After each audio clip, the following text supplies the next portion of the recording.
Okay, we're just past 5:30. We have a couple hours with you all this evening. Thank you so much for making it out tonight. I see many familiar faces. It's been a couple months since we last met. So we're here tonight to give you an update on the project. And before we begin, I'm going to turn it over to Angela Robinson-Pignon. She's going to give a few opening remarks. So thank you so much for making it out this evening to discuss the Vegetation Management Plan. As Rebecca already mentioned, I'm Angela Robinson-Pignon with the Oakland Fire Department. I'm here with Rebecca Nicholas of Nicholas Communications, Ken Schwartz of Horizon Water and Environment, who is the lead consultant on this project. I'm here with Scott Eckhart from Dudek Consulting. Maria Sabatini is the Assistant Fire Marshal who just joined us. Eric Logan is the Interim Deputy Fire Chief of Field Operations Bureau. And so we're all here to answer any questions that you have about this project or if any inquiries you may have into vegetation management and the city in general. Hopefully you'll find this presentation and the Q&A session informative. And as you know, we're going to take the public comments into consideration as we move forward in developing a draft document. So with that, I'll turn it back over to Rebecca. All right. So I'm going to turn it over to Ken Schwartz, our principal in charge for this project. And he's going to give you a little bit of an overview about tonight's meeting and some of the goals that we have for this plan. Thank you.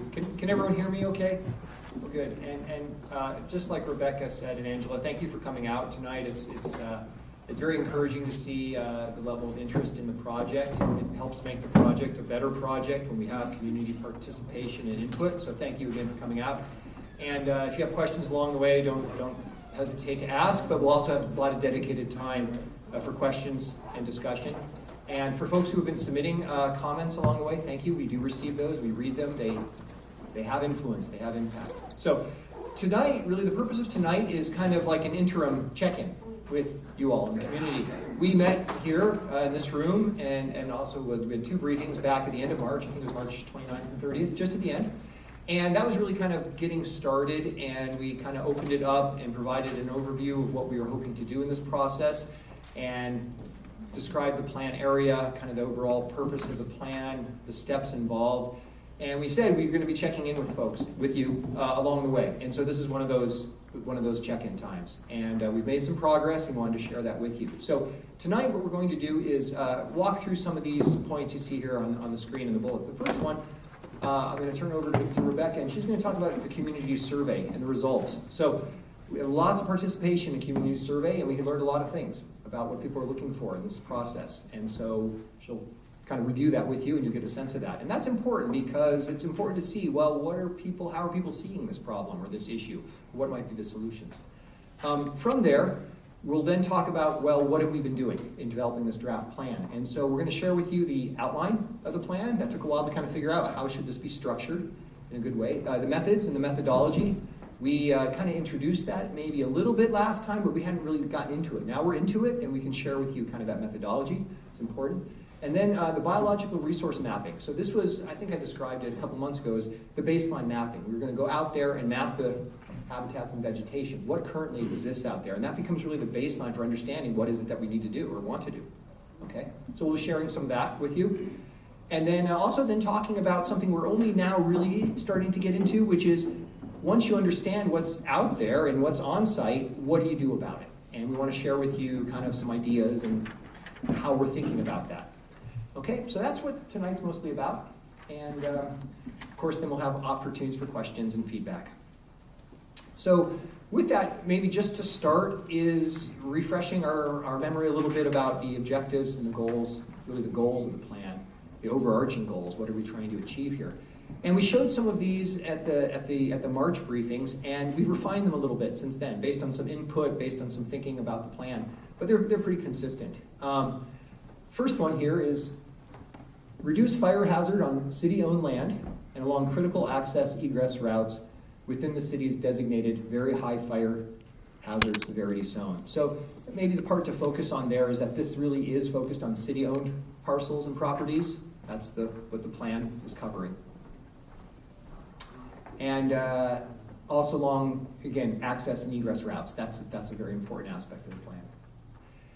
Second bullet point here is to reduce the likelihood of ignitions and extreme fire behavior to enhance public and firefighter safety. So again, balancing that and recognizing that ignitions are a key part of any fire risk here. It's a lot of things go into it. Fuel load, but also the ignition process itself, but also wanting to the extent possible, reduce the risk for an extreme fire. Third bullet here, implement practices to avoid or minimize impacts to natural resources. This plan and our approach, while it has this focus on fire hazard reduction, it can't do it to the extent that we're then impacting natural resources to such a degree that, that we're creating additional impacts beyond that. It needs to balance these things. We need to look at that very carefully. That's important. So that's kind of an equally weighted goal here. And then also for the community here in the city of Oakland to maintain an active role in regional efforts to reduce fire hazard in the Oakland Hills. While the plan is focused on the city parcels, you go just a little bit off a city parcel and you're then into someone else's land. And so this needs to be coordinated and thought through, whether that's with stakeholders like East Bay Regional Parks, who we thank for offering to use the facility tonight, or private landowners or other landowners. So again, that's kind of the overarching goals of the plan. And from there, I'm going to now turn over to Rebecca to talk about the community survey. All right, so before I get into that, I just want to point out that we do have a citizen here tonight who's videotaping and has the intention of putting this meeting on YouTube. So if you have any questions or concerns, he's this gentleman in the blue shirt over here, if you just want to. It's meant to be shared to whoever wants. Yeah, yep. So if you want a copy, feel free to just approach him separately. Okay, so I just want to acknowledge, first of all, that we had, I think, a wonderful turnout on our community survey that we submitted back in March and April. We gave folks 4 weeks to respond. We had 316 total survey responses, and of that, 310 were unique responses, meaning some people submitted a couple of surveys, and of the 316, 310 were unique.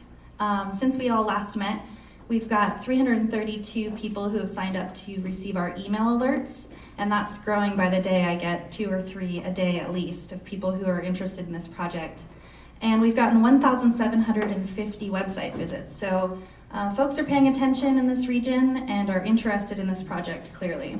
So I'm just going to go over some of the survey responses that we received, and we'll put this up online afterwards. I know that some of you had requested the raw data results from this, and so what I did is I tried to take the data and make it into a little bit more comprehensible graphics for you. So first of all, we learned that 90% of the survey respondents own their home, and of those who responded, we learned that 42% live in Oakland and 13% live in Berkeley. This was important to us because it indicates that the folks who are following this project are primarily the ones that are going to be impacted by this plan and who live in the region. We also learned that since living in their home, 30% of respondents have noticed a change in the accumulation of weeds, brush, trees, and other fire fuel. 16% noticed a change in fire risk to the homes in their community. And 54% of respondents reported no noticeable change in fire risk since living in their home. When asked about how often a fire causes worry for our respondents, 38% of you said that you worry about fire sometimes, 31% of you worry about fire often, 14% never worry about fire, 7% worry about fire constantly, and then 10% of our respondents didn't answer. And so here's why most of our respondents worry about fire. When asked about the closest a fire has come to their home since living in it, 63% of respondents experienced fire threat since living in their home. Of that 63%, 8% said that the fire has come on their property, 4% reported fire up to their property line. 22% said that fire has come within 1 mile of their home. 16% said that fire has come between 1 and 5 miles of their home. And you can see here that 20% of the respondents felt there was no fire threat and 16% were unsure. So then we asked you guys what you thought the goals of the vegetation management plan should be. And most respondents, 71%, felt that the plan should be to reduce fire hazard on city-owned property and along critical access routes. 70% felt that vegetation should be managed to reduce ignitions and fire behavior and also to enhance firefighter safety and public safety. 66% felt that a plan goal should be to avoid and minimize impacts to natural resources. 64% of the respondents want the city to maintain an active role in reducing fire hazards. And then 21% of you actually selected other, and then we gave you all the option to provide some more input on what that might look like. And we received a wide range of responses. I'm just gonna give you a few of them here. Folks wanted to see a dedicated source of funding for wildfire prevention, providing incentives to property owners. A lot of people wanted to improve fire department training, equipment, and response times. A lot of folks cited limited parking on high fire risk days and the associated impacts of sort of that crowded parking in a narrow roadways.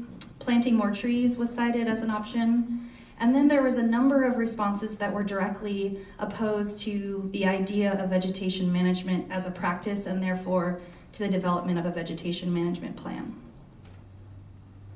So next we asked folks what their preferred vegetation management techniques would be. 90% of respondents preferred targeted grazing by goats.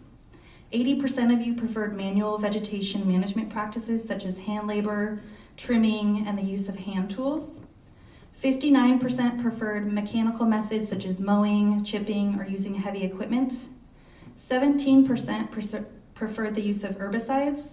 And 13% of the respondents provide other vegetation management techniques such as the use of volunteers for manual labor, aggressive outreach and education was cited, planting fire-resistant native plants.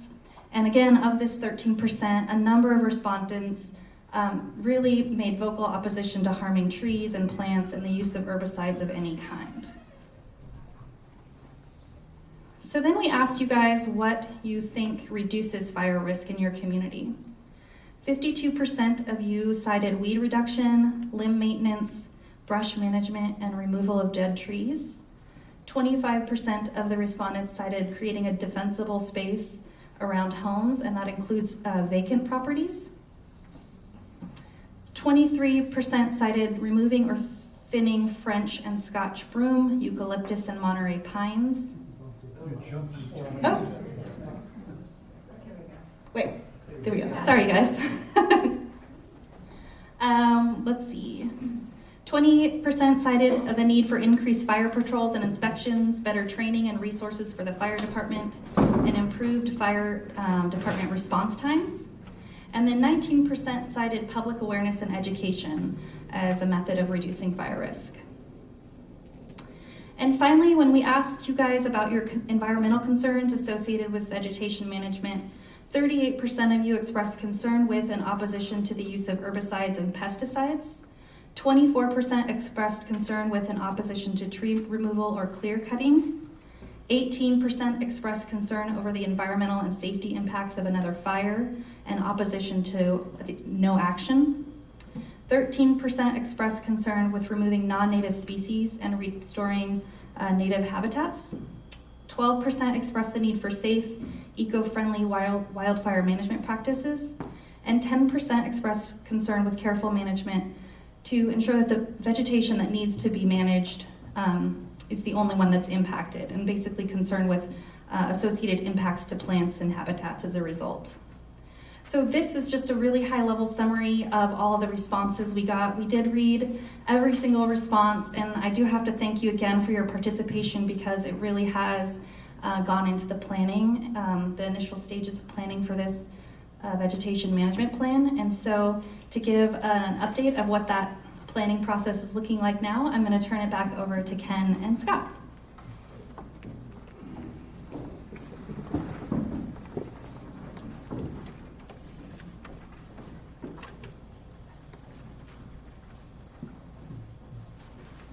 You gonna put this presentation online? We will.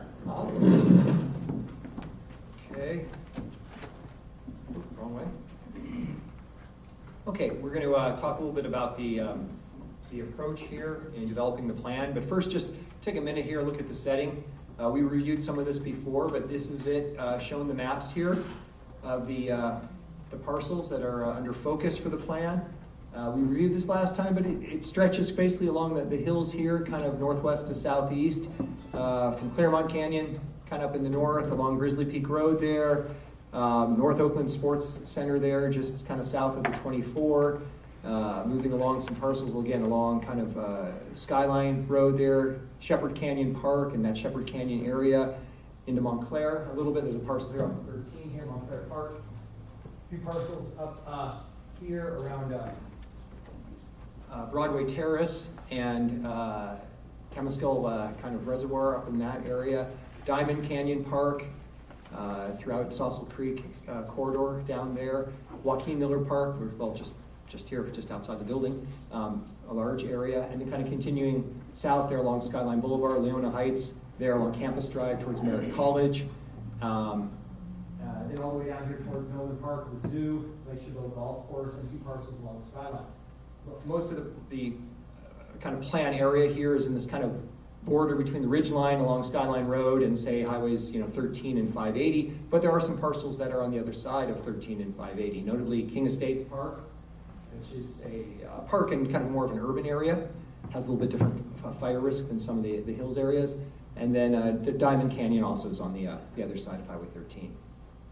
So that's the plan area, and this is about 1,400 acres of city-owned parcels. And the plan also includes over 300 miles of roadways. And those are shown, some of those here. Let's see. Yeah, it adds up to about 300 miles of roadway. Of the 300 miles of roadway, about 30 miles in any given year are kind of active or high priority maintenance targets that the city will target maintenance on. So this is also kind of a portion of the project area. Let me turn it over to Scott to talk about the plan outline. Thanks, Ken. So at this stage in the process, we've put together a plan outline. I'm just going to work through each section here and briefly discuss what we would envision for that section of the plan to cover. So obviously an introduction would cover the purpose, goals, and objectives of the plan. The plan area description would focus on the fire environment in the plan area, and that's primarily terrain, topography, fuels, weather, as well as fire history, fire hazard, and the wild and urban interface, wild and urban intermix condition that's present in the plan area. The third section would cover a wildfire hazard assessment. I'll talk a little bit more about that in the next slide and what tools we're using for that. Codes and standards would summarize the relevant local and state codes and regulations that would be applied to any type of vegetation management that would occur in the plan area. Those might be tree preservation ordinances, stream setback ordinances, those type of things. Management plans and programs, again, any management plans that have been developed for properties in the plan area that may affect the vegetation management plan itself. Public engagement would be a summary of the process we're involved in here, stakeholder outreach and the public meetings that will be forthcoming. Plan area resources, that would be primarily biological resources, community resources such as historic buildings or communications facilities, those type of things, as well as other natural resources, waterways, streams, those type of things. Vegetation management techniques, this section would focus on identifying and describing the different types of approaches that can be implemented.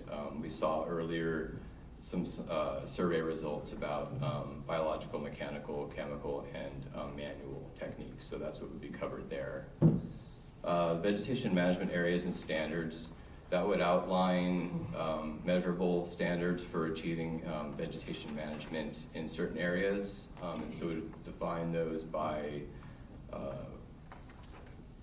likely vegetation, dominant vegetation type, as well as area. There's some influences there.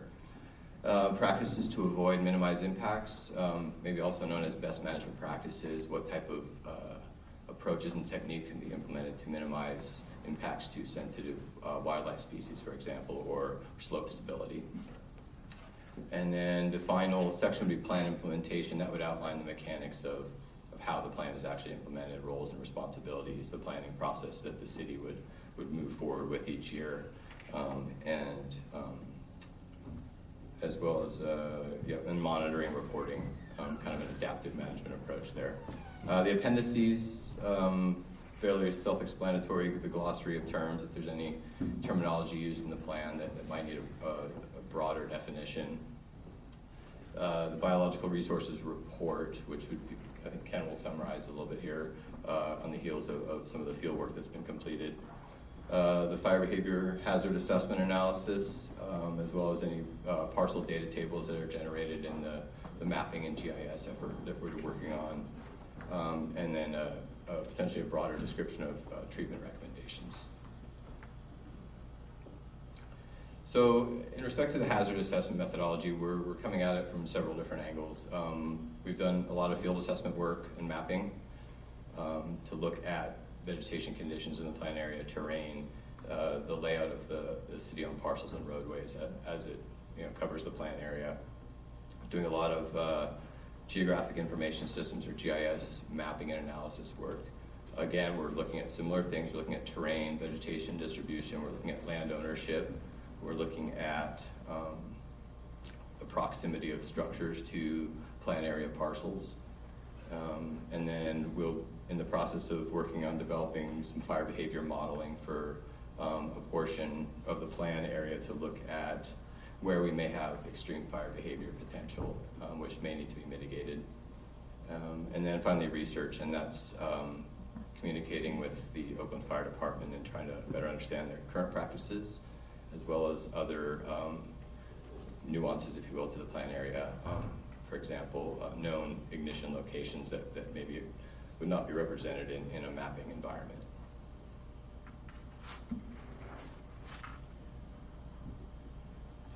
So with that, I'll turn it back to Ken. We'll talk a little bit about some of the field work, and I'll jump back in as well. Great, thank you. So.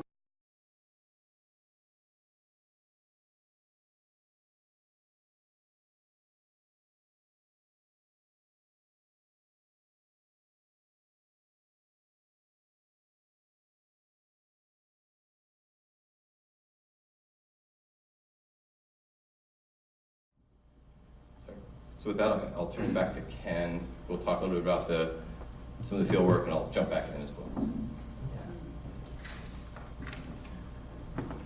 Great, thank you. So now we want to share with you a little bit about this biological resources mapping. This has been really conducted kind of later winter into the spring over a few months. Our botanists, trained botanists who are very familiar with Oakland Vegetation went out in the field and covered all of those sites that we showed you.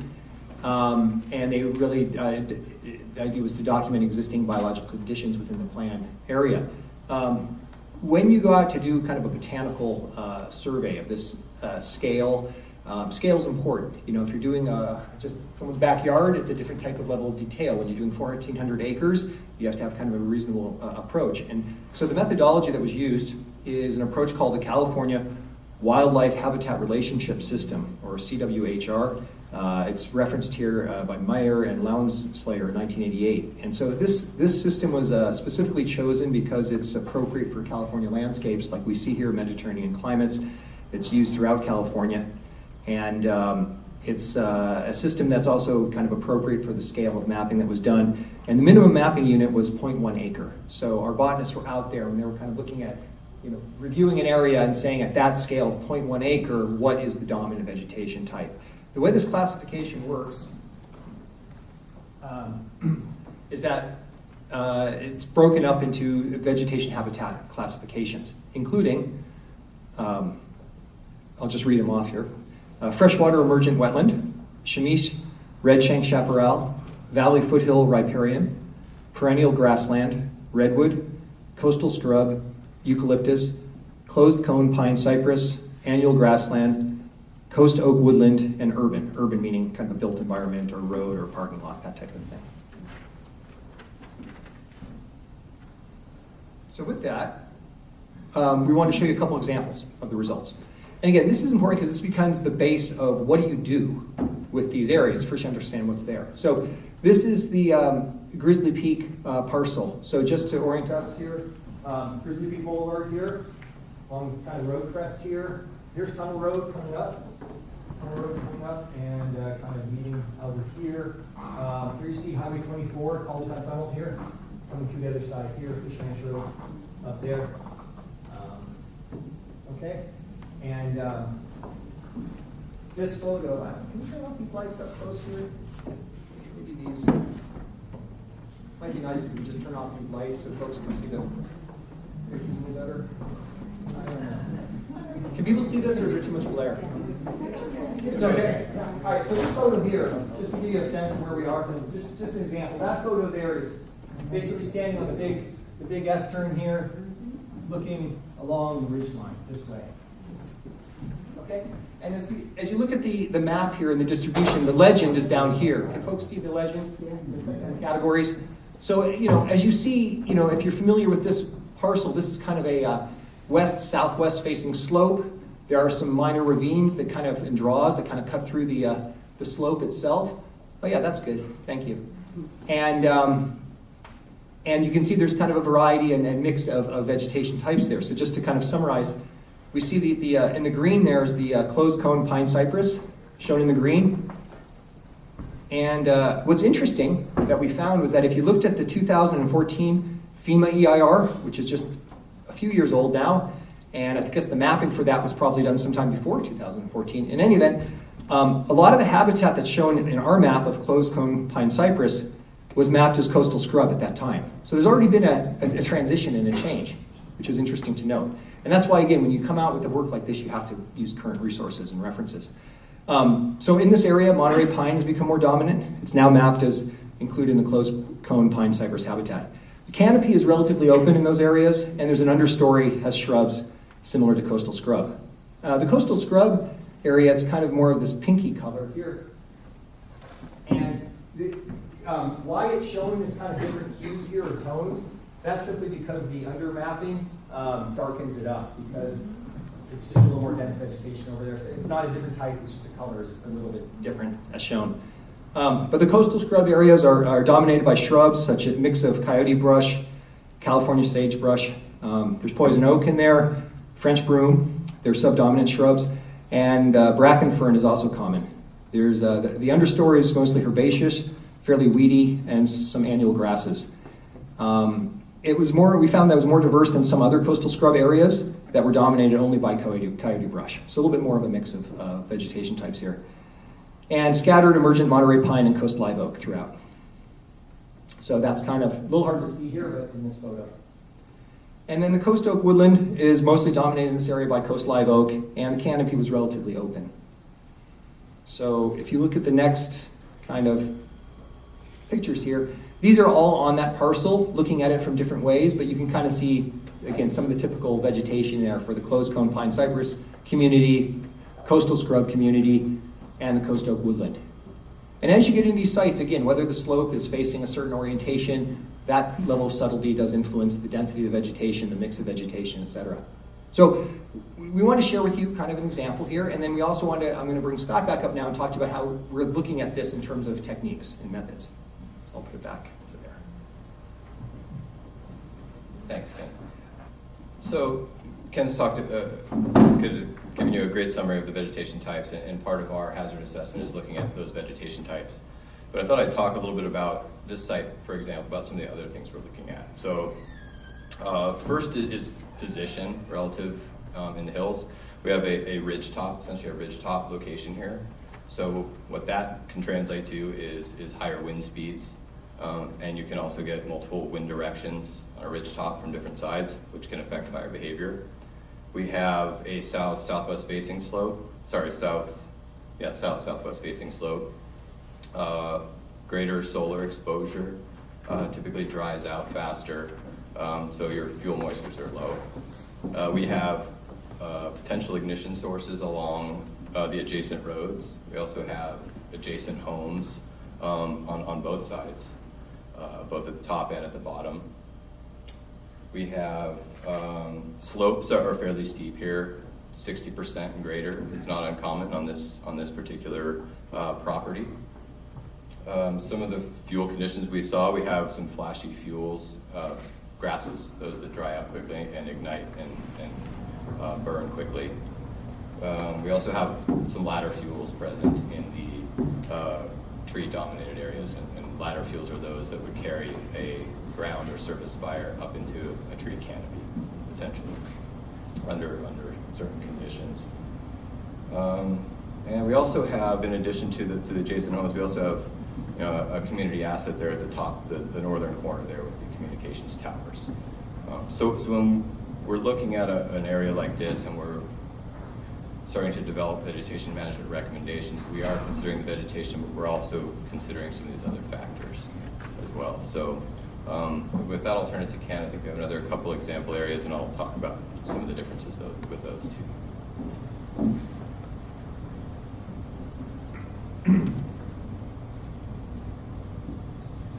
Okay, so next example site, Shepherd Canyon. So just moving to a little bit different setting to illustrate some differences here. And there's Shepherd Canyon Road there, just kind of to give you orientation, kind of coming up to Skyline. I think you can see the 13 there in the kind of the southwest corner. The big bend of Shepherd Canyon as it snakes off the road is where Snake Boulevard comes in, kind of moving into Montclair. Folks are familiar with the area. Kind of this is the park and kind of the soccer field. We're kind of down here showing the pyramid. The existing fire station is right about here at the bend of the road. Okay, and the railroad trail kind of comes right down through here, goes around. But the Shepherd Canyon city-owned parcels kind of extend all the way up into this tributary here, as well as the kind of Beaconsfield Place area. So a little bit different than the Grizzly Peak site here. We're now in a canyon. So again, different aspects when you're in kind of canyon bottom land area, and you can see here a little bit more predominance of coastal woodland community, comprised mostly of coast live oak, some bay laurel as well, some of the more moist areas. Moderate to closed canopy here, pretty good coverage. There's some annual grasses as well here, shown in the yellow. So just a little bit involved, shown right here. But this picture here is kind of right in here. So just a little bit upslope from the soccer fields, looking in, you get into some annual grasses. You work your way kind of up that tributary canyon. Perched above, there's another little valley area with more grasses, and you kind of get up into the tighter canyon corridor, a little bit further upslope. There's urban features throughout here, roads, parking lot, the playing fields themselves. And then there's also kind of a eucalyptus habitat zone here, really on the other side of Shepherd Canyon, mostly in here. Kind of that somewhat south-facing or southwest-facing slope between Shepherd Canyon and the railroad trail, where that's eucalyptus dominated. And some more photos here. So this is the parking lot near the soccer fields. Picking up towards the railroad trails up above here above eucalyptus. And this is that annual grassland area kind of working its way up into the old corridor up above. So let me turn it back over to Scott to talk about approach here. Yeah, thanks, Ken. Okay, so we have a different scenario here. We have a lower canyon type area, less exposed. Because it's lower, you're going to have generally higher fuel moisture. So that's something that we would want to consider. We have homes along the perimeter in most of the areas. We have a road bisecting the parcel. We have moderate slopes. One of the issues here, we have some grassland, not as much. as we saw in some of the other areas, but we do have a little bit more of the French broom growing up under some of the tree canopy, especially, pardon me, on the eucalyptus side of the property. One of the constraints we have here is the stream setback. And in respect to winds, a little less likely, a little less strong here, although given the canyon alignment, we could have some increased wind speeds as well as wind directions that differ from the prevailing wind. Essentially, wind eddies can form. So that's essentially what we, some of the issues we'll be looking at in an environment like this. A little bit lower, a little bit more moist, not as exposed, but we do have some of the similar issues as well with the adjacent structures and roadway. And then we have, the grassland, flashy fuels, as well as some ladder fuels, in many cases shown by the French broom that we're seeing in this particular location. So, with that.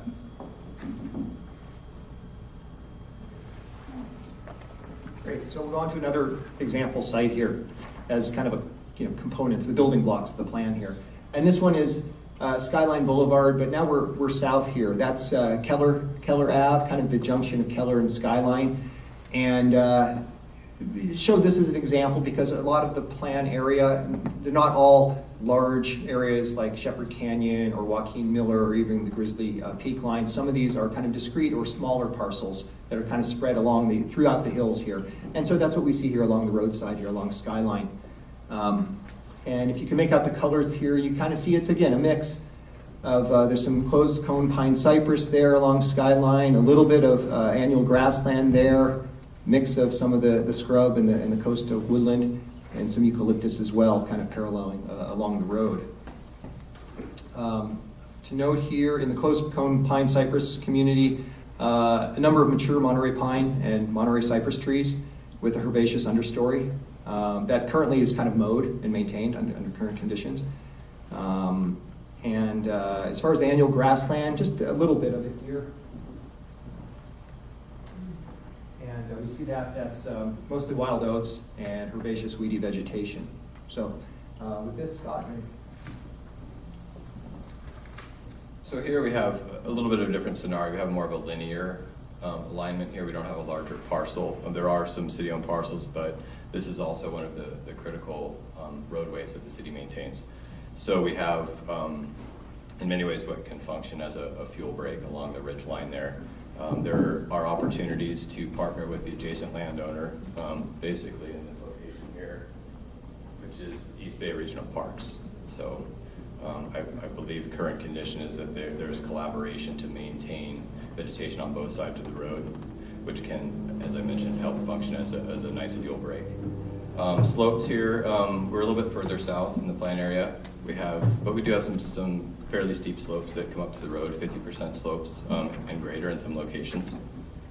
Again, we have homes scattered along the alignment here in some locations, but it's not as continuous as some of the other locations. So again, ridgetop position here, we do have some increased wind potential, and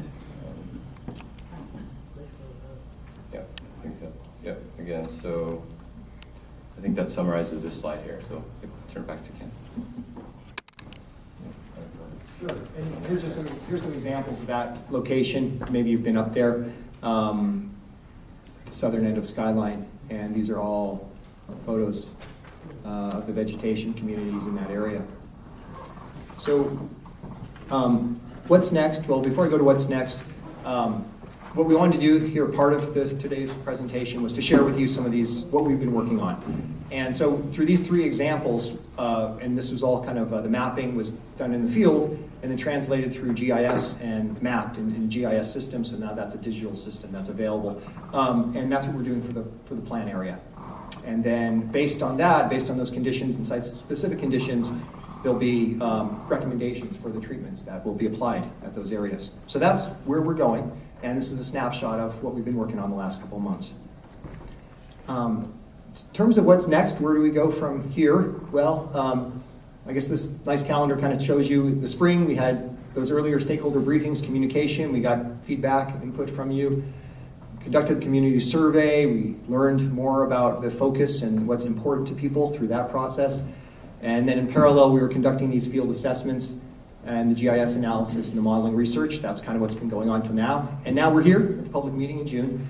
And really from here, we go now and we then kind of flesh out and develop the plan according to the outline that Scott shared with you. So now it's a matter of kind of going through the plan and developing that up, with the idea of coming back in September and having a draft plan, hopefully September, maybe October, but target is September, for your review and discussion. And we haven't talked so much yet about what that rollout might look like, but I would imagine possibly it might be that when this is, the plan is ready and available, maybe we do another meeting to share with you like at least a guide, kind of a walking guideline of like what's in it and what are the sections to look for, and then folks obviously will go out and read it and have opportunity to comment and do all those things. So that's kind of what's coming as we keep working on the plan through the summer and then into the fall. And then kind of off here to the side here, we have environmental review, CEQA. And you know, it was important that we didn't jump right into that until we actually had a plan. We didn't want to just like, okay, here's the project and plan, let's go do CEQA. We haven't started that. We want to develop a plan, get feedback, talk more about that, figure out what that plan is. And then from that point on, then there will be a process to start the CEQA, which is the environmental review of the plan itself. So that will be happening later in the fall as well. So, and in terms of the environmental review, I think we showed the slide, the last briefing, but it's CEQA, right? So in California Environmental Quality Act, there's lots of guidelines. We'll have probably another session, we'll have scoping meetings about the CEQA process, for those of you who aren't familiar with it, but it will be looking at a number of resource topics and what are the potential environmental effects of this plan on these other resources.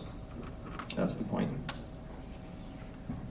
And let me turn it back over to Rebecca, who will provide some more information about just keeping informed and keeping updated. Yeah, so just a reminder, these are the ways to stay in touch with us. Most of you here have already signed up to receive our email alerts. We did learn through the survey process that 70-80% of you prefer to be contacted by email. When you do email info@oaklandvegmanagement.org, those come directly to my inbox. Feel free to ask questions, submit your comments, even if it's not a formal comment period. My goal is to be really responsive to you all. Of course, we're on social media. We don't have a ton of followers yet, but if you're on Twitter or Facebook, feel free to follow us there. We'll also put our project updates online there. And then, of course, every time we have a meeting like this or we have new documents to share, we'll upload it to our website. So with that, we will stop talking at you, and we want to hear from you. So we wanted to give you an opportunity to come up and either ask a question or make a comment on what you've heard today. When you signed in, there was a sign-up sheet to add your name to the list. If you get the urge now or partway through this Q&A session, feel free to add your name. There's no hard and fast rules on that. Allison, if you want to walk that up. Yeah. Does anyone want to add their name? Does anyone else want to add their name? It doesn't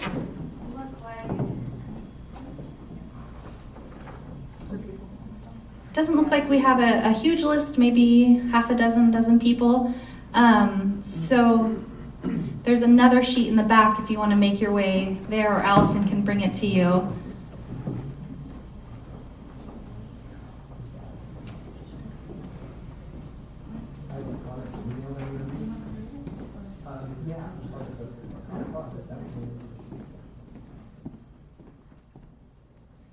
Before we begin, I do want to just acknowledge that Mary McAllister couldn't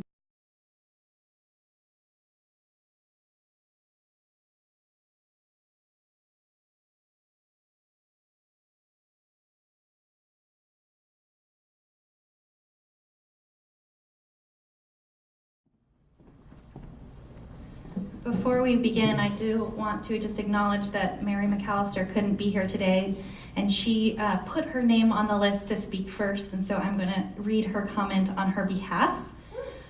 Dear VMP team, I'm unable to attend the June 29th public meeting regarding Oakland's Vegetation Management Plan because I will be out of town. I'm writing to request that this email be added to the public record. The Center for Investigative Reporting is a highly respected source of deeply researched news stories. They have published an excellent article about the 1991 fire in the East Bay, which is based on an interview with Jan Knoll, who was the lead forecaster for the National Weather Service in the Bay Area at the time of the fire. The article accurately identifies the factors that contributed to the 1991 fire. Here are a few of the issues covered by this article. Wildfires cause the most property damage and loss of life when they occur in the wildland-urban interface, where homes are built in wooded areas. In the East Bay, those homes are more vulnerable during wildfires because they are often covered in wooden shingles that ignite easily and become burning embers in a wind-driven fire, such as the 1991 fire. California's Mediterranean climate creates a landscape that is fire-adaptive and fire-dependent. Winter rains produce fires of grasses that dry out during the summer dry season and become fuel that ignites easily. The 1991 fire started in grass, as most fires in California do. There was even more fuel available in the 1991 fire because the previous winter, an unusually deep and long freeze caused a lot of vegetation and trees to die back, becoming dry fuel in the fall of 1991 when the fire occurred. These freezes are very rare in the Bay Area. There hasn't been another such freeze since 1990, and in the warming climate, there is unlikely to be another.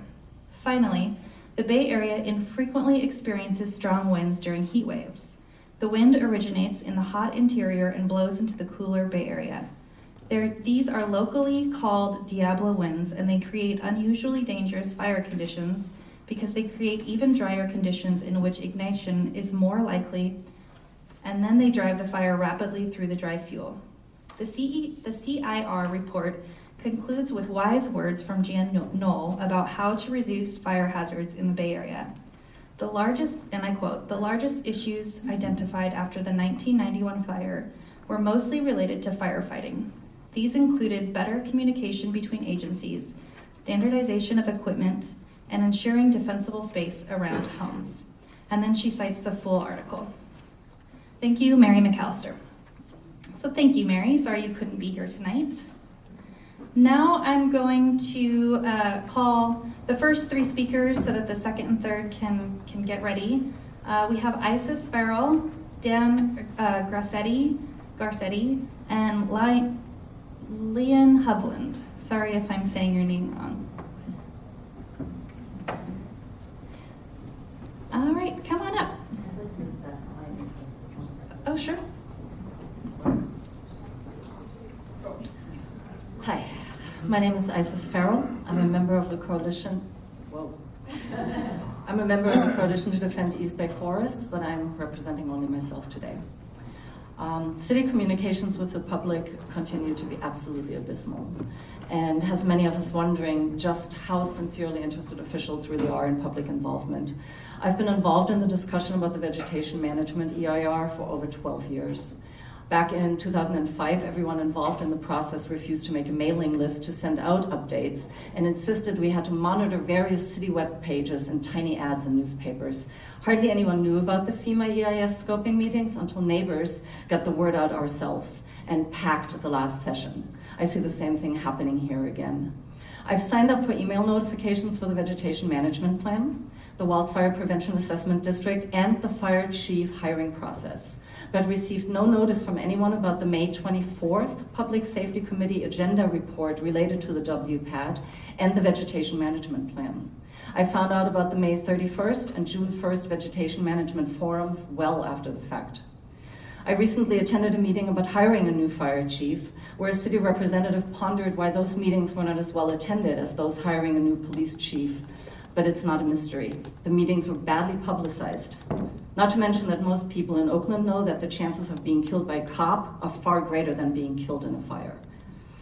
But the vegetation management plans the WPAD has been pushing over the last decade has many of us in the flatlands worrying for the first time since 1991 about fire danger from the hills.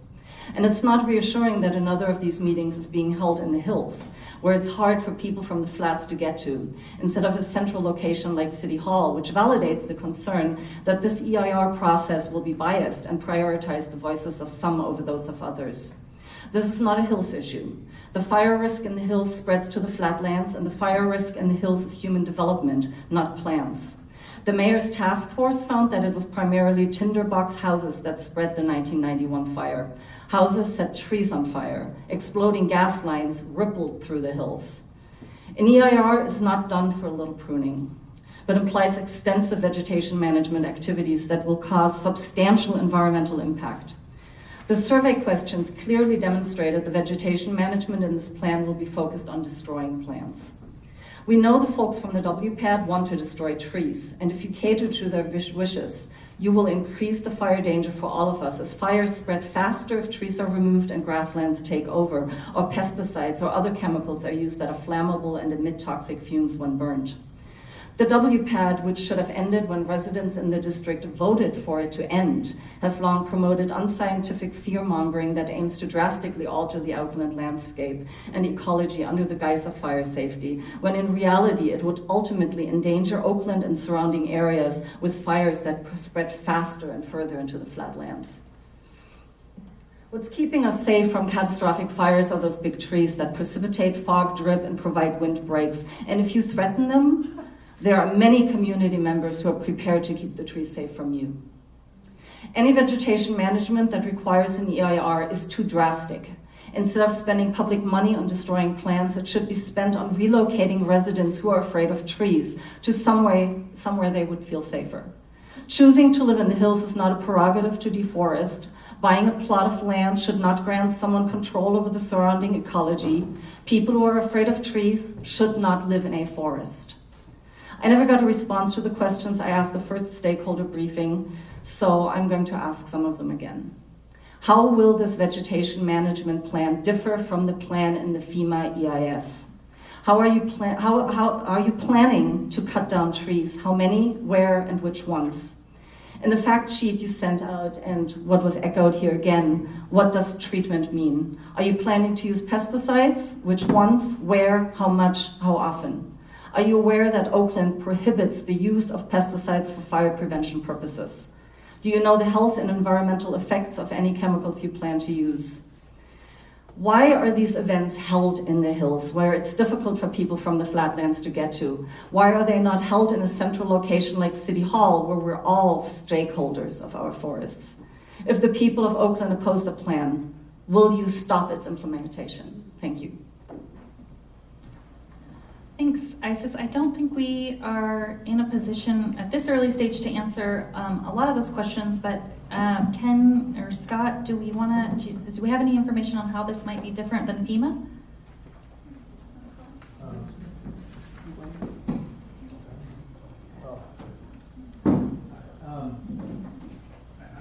can't really speak to the, Well, let me put it this way. I think we've tried to explain what we are doing here, and I think people can maybe make their own conclusions on where this is different to FEMA. I think what we're demonstrating is site-specific analysis of existing conditions, and then based on those site-specific conditions, development of an approach and a plan that's focused on those conditions. So maybe I'll just leave it at that for now. I think when the plan is developed, people can kind of line them up and compare it and make their own conclusions.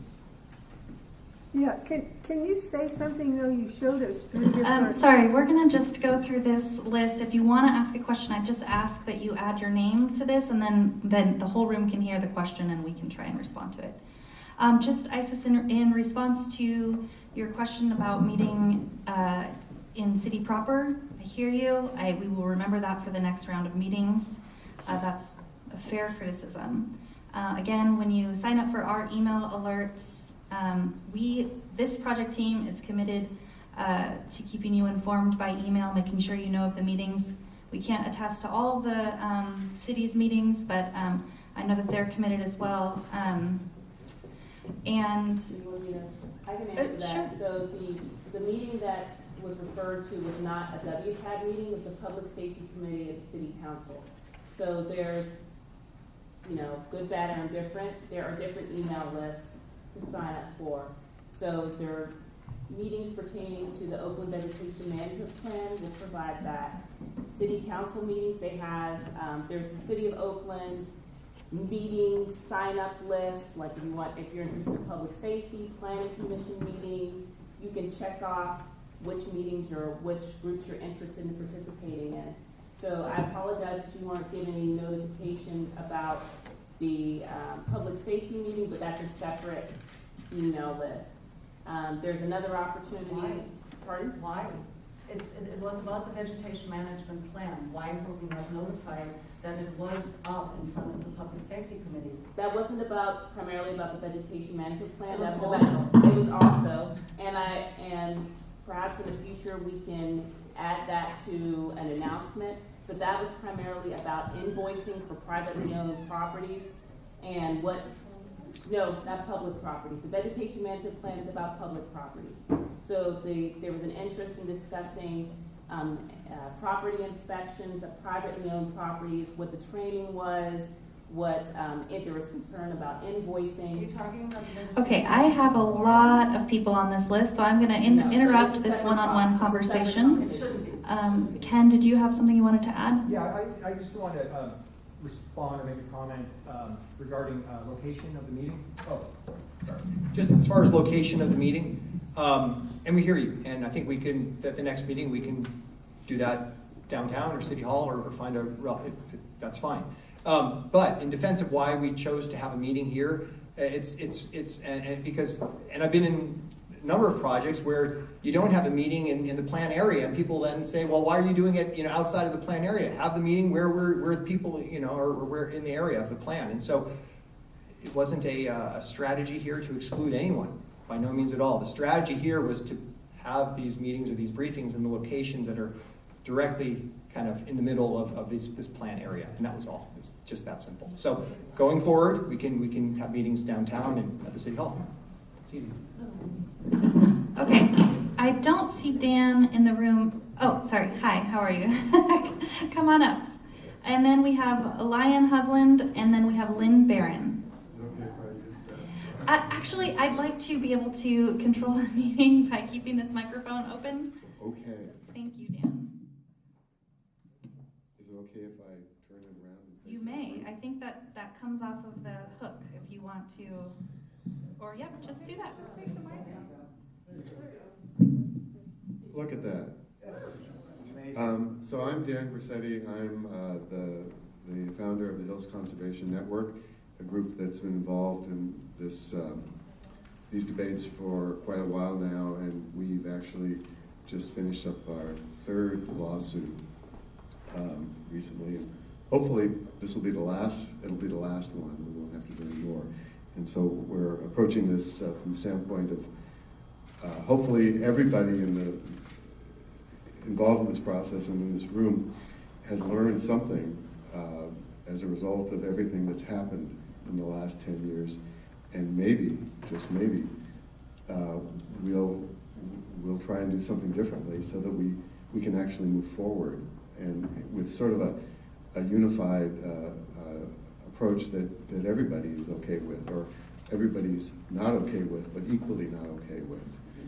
But I think the lesson here is that, if you look at what happened in the FEMA lawsuit, ultimately what happened is that the two agencies that were more committed, and really one of them was the most committed to a very, very extreme methodology for dealing with wildfire risk, ended up losing funding from FEMA, and the city of Oakland was in some ways sort of an innocent bystander that got caught in the middle and lost its funding as well. But the good news from our standpoint, and I think from the community standpoint, is that FEMA took the money that would have been allocated to UC and the city of Oakland and allocated it instead to East Bay Parks. So what happened was the same $6 million is being spent to reduce fire risk.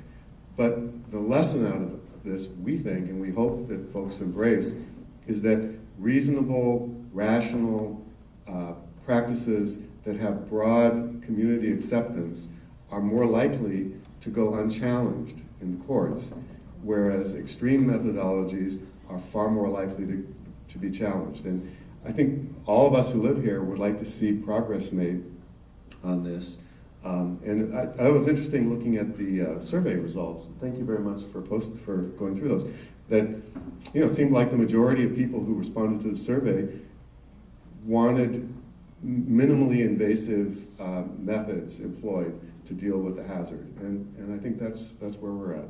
So with that, I have a few sort of rambling questions here.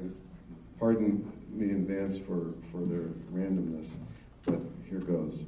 So one of the things that came up big time in the FEMA EIS, and I think was in no small way responsible for some of the problems that ran into, was the question of what constitutes fuel versus biomass. And what happened in the FEMA EIS is that the term fuel really became used as a surrogate for biomass. And in the course of developing, our briefs for the lawsuit, we consulted with some renowned experts. And what we learned was that simply because there's some biomass growing, that doesn't mean it's fuel. From a firefighter perspective, professional firefighter, wildland firefighter perspective, a great big tree that has very high moisture content and is alive and healthy is not fuel. But dried, dead trees on the ground are fuel. And so what became kind of silly as we went through this whole thing is that, in fact, what happened if you took healthy green trees and you cut them down and you ground them up and you made them into chips, you actually converted non-fuel biomass into fuel biomass. And so I asked this question because I think it's important to be just really clear about this. If you take any old large tree, the percentage of that tree that's actually likely to burn or in a wildland fire is relatively small. It's the canopy. It's the fine fuels, things with a diameter of less than 3 inches. And what's happened in the past in some of these analyses is that folks have said that you must reduce fuel, and what they've done is they've constructed this sort of faulty logic that says that the entire biomass of a large tree is fuel, and therefore you have to get rid of it because that's tons and tons and tons of fuel. When in fact, the real fuel is the stuff that's actually likely to burn, which, as we've learned in our research, are the fine fuels, which are a diameter of less than 3 inches, irrespective of species, and of course, dead stuff is likely to burn. So I asked that question. Sorry, it's been more than 5 minutes, and I have a big list here. Okay, I'll so go can really you? fast for the rest here. Okay. So, but if you could respond to that, that would be great. One thing that seems So encouraging. just to clarify, are you asking how we're defining the Yes. term fuel? Yes. Okay. Yes. And then on fire behavior modeling that was referred to, is the intention to use FlamMap or some other methodology? Okay. The answer was FlamMap. So one of the problems that came up in the course of the FEMA EIS was that FlamMap was used for environments that were not really very appropriate for the use of FlamMap, and that was particularly with eucalyptus forests. What was suggested and is generally held as the better approach is for eucalyptus forests, one should use Vesta, which is the Australian government commission methodology that was specifically designed for eucalyptus forests. On biological resources mapping, is the plan to consult with Fish and Wildlife and do a formal biological assessment, or and you can answer that later on. And also, the related question, is the plan to also consult with other agencies like the Forest Service, Park Service, and others, as FEMA did, which had a very significant impact in how the document was developed. And then finally, this is a question about priority recommendations. So I think it was really encouraging that you're doing the plan and then you're going to do the analysis. Part of what has come out, and I think is one of the reasons that East Bay Parks has had less trouble getting funding for projects, is that they are they're financial realists. And I think we all realize that there's never enough money to do everything that you want to do. So that implies that in the course of developing a plan, it's critically important to have a Pareto listing of the highest risk down to the lowest risk. So while the plan should probably cover all of the risks, It's unlikely that the city of Oakland will ever have enough money to do all of it. So, we think, as residents here, that it's critically important that the plan be very, very clear in saying that you get the best bang for the buck by clearing adjacent to roadsides or fine fuels or brush or whatever it is on down the list. And then I think it all makes more sense. Thank you very much. Thank you, Dan. Okay, Lynn Hovland, sorry if I'm saying that wrong. Then we have Lynn Barron and then Nick Vigilante.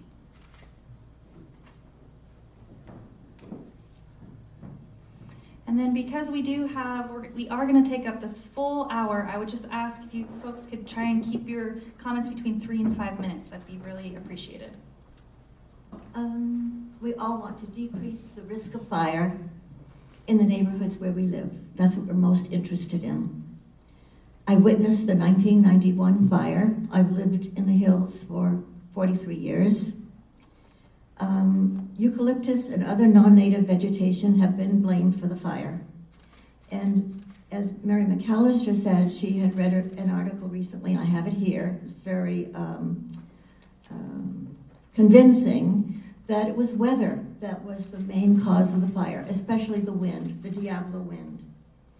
And this Jan Null, who's a forecaster and a teacher at San Francisco State, says that one of the most important things is to develop computer models so that firefighters can tell exactly in maybe 3 or 4 hours before, as the fire is just beginning to break out, where the fire is going to move, where the wind is going to go. And she says, this Jan Null says, today there are better micro and mesoscale forecast models. So we are able to look at what wind patterns over just an area that is burning during the firefighting process. The incident meteorologists are able to give better briefings about what the conditions are and what lessons and what they're going to be in the short term. It is important for the firefighting team to have that data so they can say, here are the winds you should expect on the western flank of the fire. Here are the ones on the eastern flank of the fire, etc. So,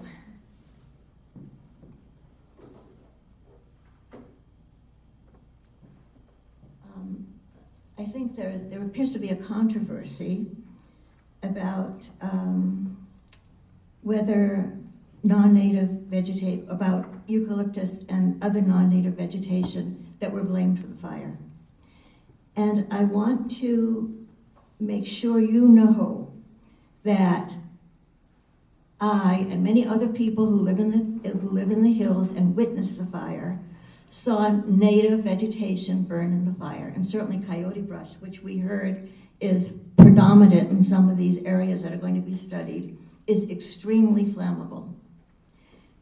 Anyone who claims that native trees and plants resist fire does not know what he or she is talking about. I saw native coastline oak and redwood trees burn right down to the ground.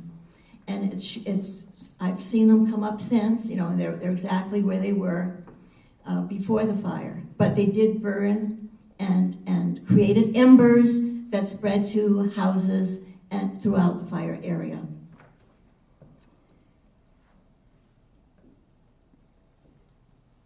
Some people say that we in HCN don't know anything about fire science. We're amateurs. Why don't we listen to people like Scott Stevens at UC Berkeley, who is, I think, teaches environmental science. Well, we say that people at UC Berkeley certainly have a conflict of interest. And Thank you, sorry. okay, I just want to say that I have several comments here from fire scientists and I'd be happy to share them with you, of people who agree with us and people that we've really studied in depth. We in the Hills Conservation Network are people who live in the hills. We live in the wildland urban interface, and we are very concerned about fire. We certainly don't want another major fire. And don't tell us that we don't care about fire, and also that we want all the eucalyptus trees cut down. That is, that we don't want any eucalyptus trees cut down. That is ridiculous. Thank you, Lynn. Thank you so much. Okay, Lynn Barron, Nick Vigilante, then we have Jeff Kahn. Hi, Lynn. Good evening. I'm a former representative on the Wildfire Prevention Assessment District. Okay. Former representative on the Wildfire Prevention Assessment District. I really appreciate what Dan had to say about community. We had a meeting 2.5 years ago, February 2015, where the Wildfire Prevention Assessment District said, we need to understand what it is that the community needs and wants. And there was a unanimous consensus at that meeting that before any money were to be spent on vegetation management on city properties, we needed to understand what a plan would propose. And hands down, that was the bottom line. So it's not that the Wildfire Prevention Assessment District was saying, we want to stuff this plan down everybody's throat. We were saying, if the fire department is going to spend money, or if there were ever to be a wildfire prevention district put before the voters, we need to have a comprehensive plan to understand what we need to do and how much it's going to cost. Because the Wildfire Prevention District arbitrarily set a number of $66 or $92 or whatever it was per year on all of our tax bills without any inkling as to what it was going to cost to get those goats out there in the fields, or how much it was going to cost to clear 300 miles of roadways, or how much it was going to cost to get those contractors who are willing to pull French broom rather than to cut into our parks and pull that broom. Turns out, Vince Credelli, the supervisor of the Vegetation Management Unit, said, you know, I put out to bid for contractors to pull that French broom, and it's just too darn expensive. We don't have the money for it. So I just wanted to give you a little bit of background on the process of why we are here, which is basically to help advise the city fire department and all the planning departments and all of us as to what is possible and what should be done first. To Dan's point, let's get the biggest bang for the buck. What's the most risky, dangerous area? How much is it going to cost, and can we put our money into that bucket? Thank you very much. Thanks, Lynn. Nick Vigilante, then we have Jeff Kahn, and then Alice Friedman. Hi, Nick. Hello, everyone. I'm going to take this out. So, well, maybe it's not going to cooperate. It's pretty sensitive. You don't need to take it. It's easier for me. I have 4 items, suggestions that I'd like to present. And the first one was one that I mentioned at the last public meeting, and that was the start time for these meetings. These meetings are starting at 5:30, and for most of the working class people who are out there, it's really not a reasonable time for them to come to a meeting, because they are dealing with their commute from their work, or they're dealing with their families and their children. And as you look around the room here, you see a lot of people that look like me. I'm 62, I'm a retiree, and I don't see a lot of people in here that are in their 20s and 30s and 40s. And those are the folks that really need to be here and participate in what's happening regarding this plan. So I'm hoping that your future meetings will take place between, say, 6:30, 7 o'clock. It's just a ballpark idea. The second item I have is that we're not using social media platforms like Nextdoor, Homeowners Association group email lists. We're not using smaller email lists from small block groups or neighborhood watch email lists, and we're not even using the core email list, which I think is probably essential. So too, the woman who presented the idea that we need to be more inclusive and include more people throughout the city of Oakland in this process. I agree with that comment that we can do a better job.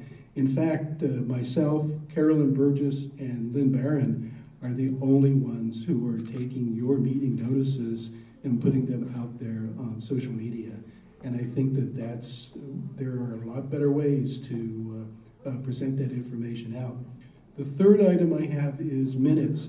I'd like to see minutes from these meetings because these are public meetings, and I haven't seen any minutes that represent what folks have been presenting and what is being presented by the consultants. And I think it's a best practice to do that when you're having a public meeting. You also should give the community an opportunity to weigh in on those minutes so that is considered as part of the process.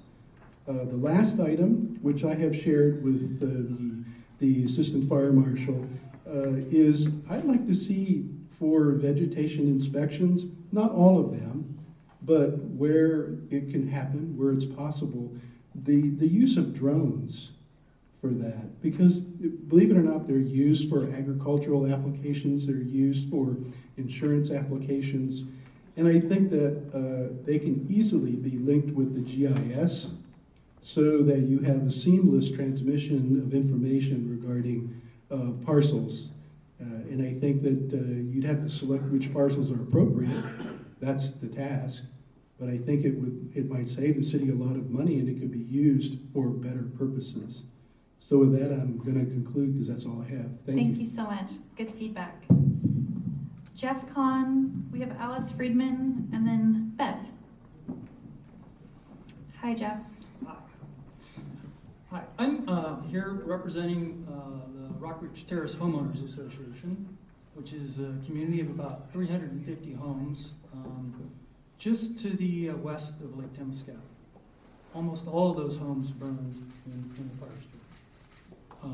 I was also a member of the Wildfire board in the first group. I want to thank you first for not giving up. We lost 10 years here with the FEMA grant, and meanwhile, the vegetation continues to grow, and it's a threat. I've written for the Sierra Club magazine. I've written cover stories. I'm a tree hugger, but there is a bomb with a fuse on it up in the hills, and it needs to be dealt with. 25 people died the last time. Dan, my son, almost died. Yeah. So we can't ignore this, and I thank you for moving ahead. The eucalyptus are absolutely a threat. I also worked at UC Berkeley. I was chief of online information there. Yeah, we have a vested interest. You don't want that university to burn down. I also worked at Lawrence Berkeley Lab, which has done a hell of a lot of work on this. These institutions are self-insured. You know what that means? If they burn, we lose them. So take this seriously. Godspeed to you. We don't have forever on this. And don't be intimidated. If something needs to be done to prevent this from happening again, do it. I'm not going to tell you how to do your jobs, but there's good science, and it needs to be respected. Thank you so much. Thanks, Jeff. Alice Friedman, and then we have Bev. Joe. And then after that, Steve Hansen. Hi, Alice. Hi.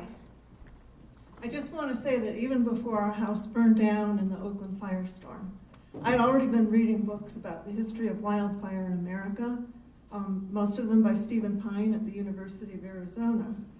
And you can bet I got his book on Australian fires after the fire. And I hope that all of you involved in wildfire read it, because it might light a fire under you and maybe even get you a larger budget. And I think that they maybe go to Australia on official business for ideas about, that they have fire science down over there. And they think what's going on here is nuts, the people I've talked to. So, I have an issue, since we're near the North Oakland Sports Center, that our home is still in threat. And these home fire inspections are meaningless if a fire erupts in the parks or the city-owned properties, because the eucalyptus can send the leaves and other brands 2 miles ahead, lands on cedar shake roofs, boom, you've got a fire in that neighborhood now, started by a home and the surrounding homes. It doesn't matter if it had a protectable area. So, and the truth is, if we burn down again, the Hills pays a third of the property taxes. I mean, Oakland will be screwed. Where's the money for the homeless? Where's the money for the police, the fire department? And especially if it happens after the next financial crash. Insurance companies might not even be able to pay. As it is, they delay an average of 3 to 5 years before people are back in their homes again. And I can talk offline about how they do that. And there's books out about how they've gotten better after every disaster. So it's going to take Oakland a long time to recover. Well, I could go on, but one last thing. I love biodiversity so much, and I majored in biology and have studied natural history since then. I take 4th and 5th graders on hikes and show them the birds and the plants and everything up in Marin County. And when I come back here, I feel like it's Night of the Living Dead in the eucalyptus. They poison the soil. There's only like French broom, poison oak, and blackberries. It's just lifeless. And so all the biodiverse 6,000 species of California can't speak for themselves, but if I might do so, I would like to, because that's another reason that we should be getting rid of them. Thanks. Thank you, Alice. Bev, then we have Steve Hansen, and I just can't even read the next name. It's literally a scribble. So...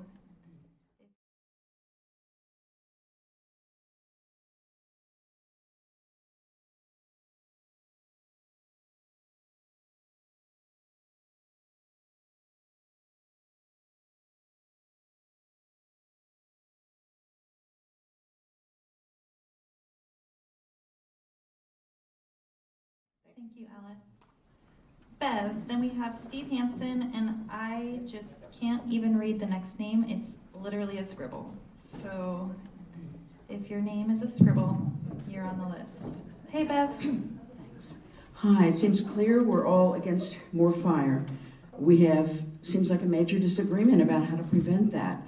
I believe if you cut down the eucalyptus, you will create more fire hazard because of how much moisture it creates. And if you want to talk about biodiversity, you could see in some parts of the East Bay where there's a mixture of forests that include eucalyptus and native with incredible diversity of animals and other plants.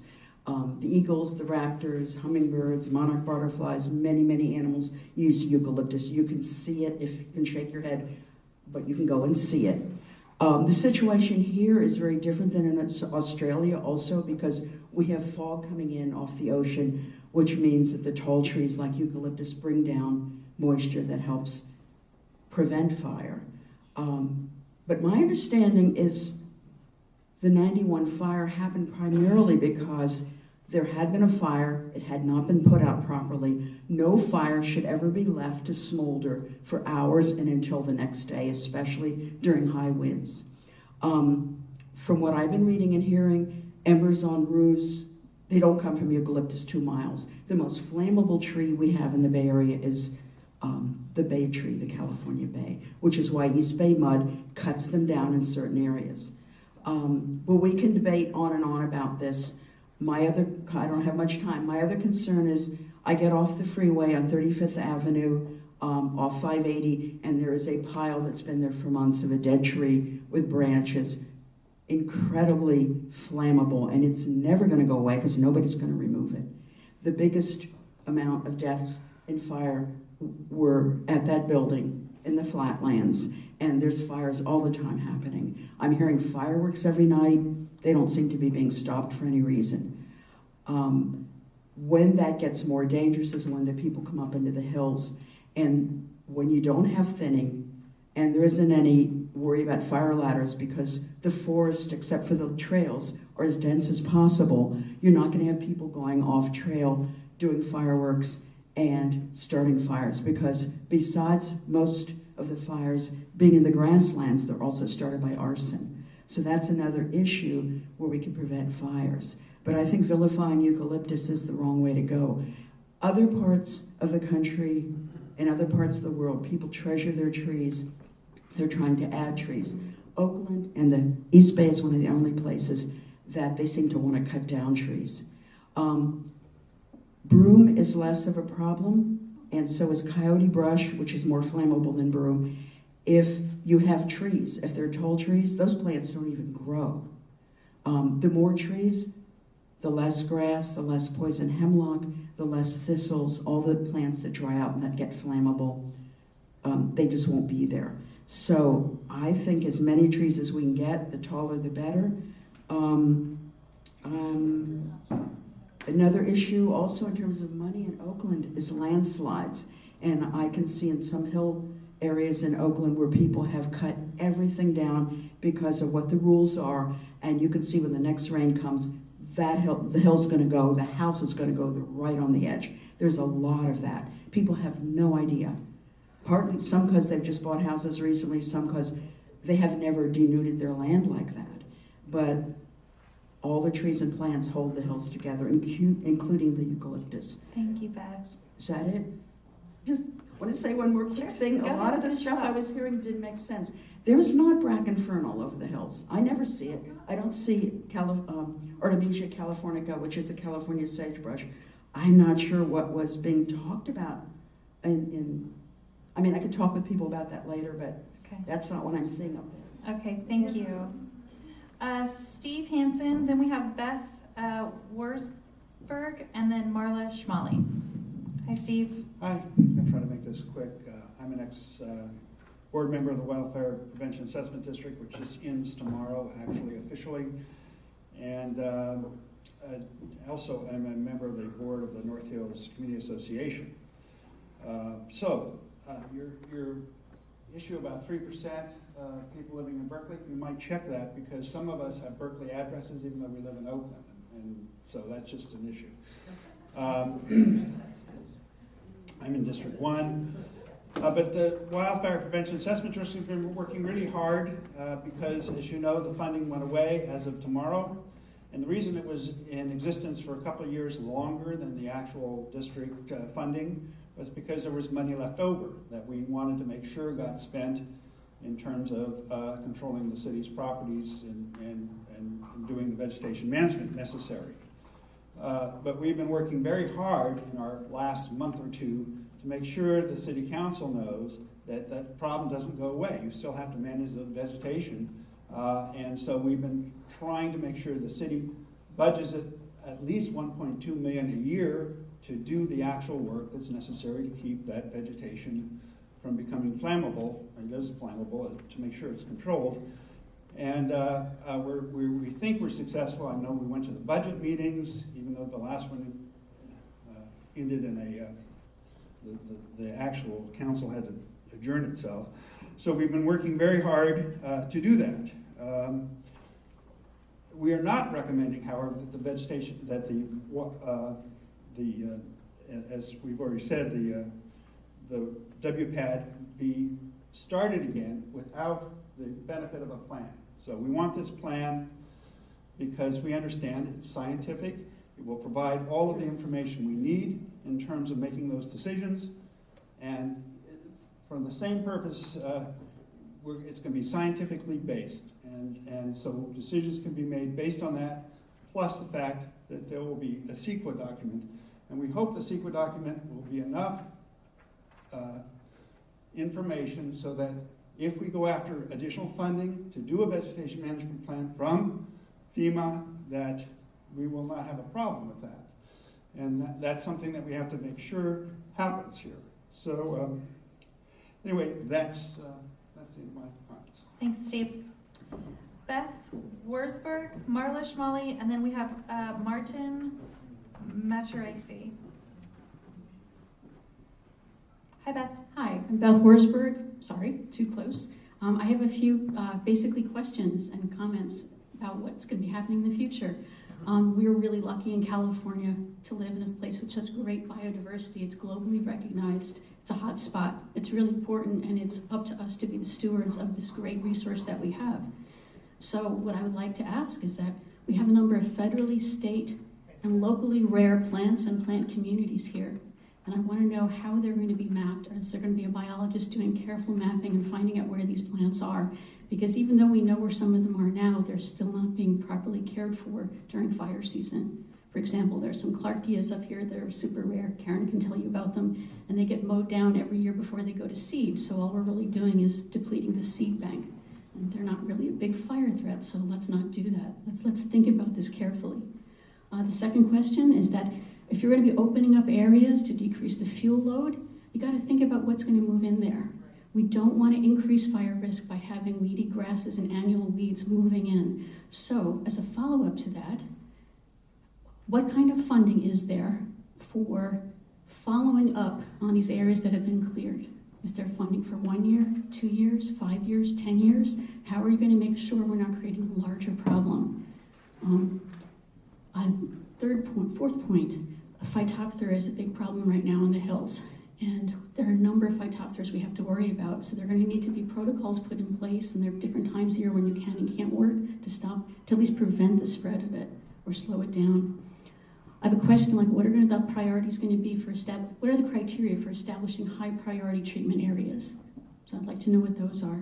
And when you establish those high priority treatment areas, will there be options? Will there be different ways of reducing the fuel load? And I realize that may be site dependent, but that might be something where you could get to more of a community consensus.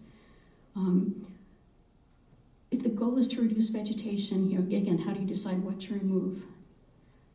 And the last thing is, there are other aspects of fire safety that we're not really talking about here in terms of the fuel management that have to do with us, with how we live and work in the area.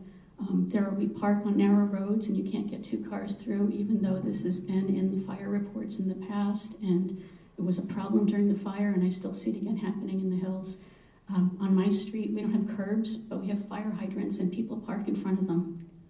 And the city won't do anything about it, and the fire department doesn't seem concerned about it. And I don't know if that's because there's not a curb, because I know if I go to Montclair or downtown, I park in front of a fire hydrant, which I never do. I will be ticketed or maybe towed, and I think you should be.